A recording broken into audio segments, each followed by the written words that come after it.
Pollen grain आपको पता है कि माइन्यूट स्ट्रक्चर्स होते हैं जो पोलिनेशन करते हैं स्टिग्मा के ऊपर गिर के, और फर्टिलाइजेशन का रिजल्टेंट वो सेक्सुअल रिप्रोडक्शन को शो करते हैं।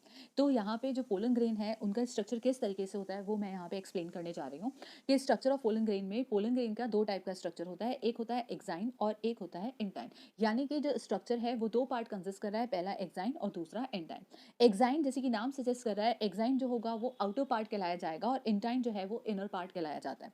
एक्साइन जो होता है वो दो लेयर वॉल से सराउंडेड रहता है और उसके ऊपर कुछ स्क्रप्टिंग पैटर्न्स होते हैं। स्क्रप्टिंग पैटर्न का मतलब क्या हुआ कि जैसे सपोज करेंगे पोलन था और इस पोलन के अंदर या ऊपर की तरफ मैंने इस तरीके के स्ट्रक्चर्स बनाए हैं, राइट। तो ये अंदर वाला जो था ये इंटाइन था और ये जो है ये एक्साइन है जिसके अंदर मैंने जिगजैग फॉर्म में या अलग से स्पाइनस फॉर्म के अंदर अरेंजमेंट प्रेजेंट होते हैं, ठीक है। तो यहाँ पे स्क्रप्टिंग पैटर्न्स के अंदर यहाँ पे अलग अलग टाइप के पैटर्न यहाँ पे मेंशन है, जिसमें मैंने लिख रखा है कि रेटिकुलेट है, स्टिरेट है और स्पाइनस है।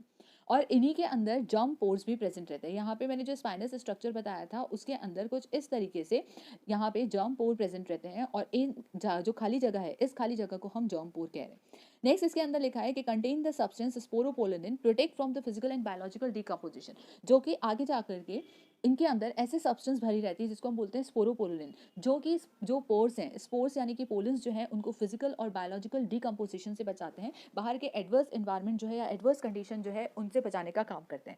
और इसी के प्रेजेंस के कारण ये फॉसिल्स फॉर्म में लंबे समय तक पड़े रहते हैं और आगे जाकर के जब इनको फेवरेबल कंडीशन मिलती है तो ये आगे जाकर के जर्मिनेट कर जाते हैं। नेक्स्ट मैंने लिखा है कि contain the some cavity and empty space remain filled with the protein and produced by the gametophyte and the tapetal cell.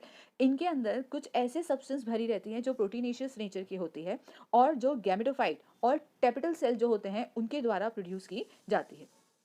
Next जो है वो मैं एक्सप्लेन करने जा रही हूँ इंटाइन। इंटाइन जो है मैंने अभी जो स्ट्रक्चर बनाया था उसमें मैंने आपको बताया था कि अंदर वाली लेयर जो होती है जो कि स्मूथ है, पैक्टिन और सेलुलोज की बनी होती है। साथ ही साथ इसके अंदर लिखा हुआ है कि यहाँ पे कुछ फाइब्रिल्स भी पाए जाते हैं जो कि पैरेलली अरेंज होते हैं और वो क्या करते हैं, वो पोलन कीट को कवर करने का काम करते हैं, जो कि रिस्पॉन्सिबल होते हैं। पोलन कीट जो होता है वो एक पर्टिकुलर कलर या स्मेल के लिए रिस्पॉन्सिबल होता है।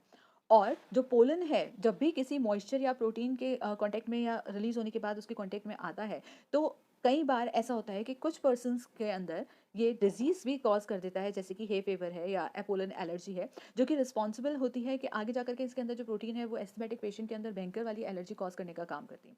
साथ ही साथ यहाँ पे लिखा हुआ है कि ये जो पोलन्स है ये आगे जाकर के जब पिस्टल के ऊपर गिरते हैं तो वो पोलन पिस्टल इंट्रैक्शन को शो करते हैं।